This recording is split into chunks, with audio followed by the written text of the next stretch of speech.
I wonder if the same cosmology worked within Islam or the early believers of Muhammad. I don't see why they wouldn't. And I don't know. Yeah, it's a bit more complicated. No, not in an official. Well, this goes back to our question of how much Muhammad and Umar's movement, him as Redeemer, how much that's an earlier relic. So, of course, once the Kaaba is fully established as the only sanctuary of, or site of pilgrimage, anyway, of Islam, then no, Mecca, of course, becomes the center of the world.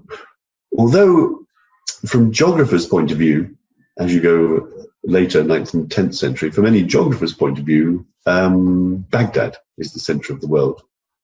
But that is because there's many different strands in Islam. It's not one culture, really, and they do tap into that kind of old Persian culture, which, you know, the capital of Persia as well was just by Baghdad. Seleucia Ctesiphon was the old capital, not very far away, just a few miles down the road.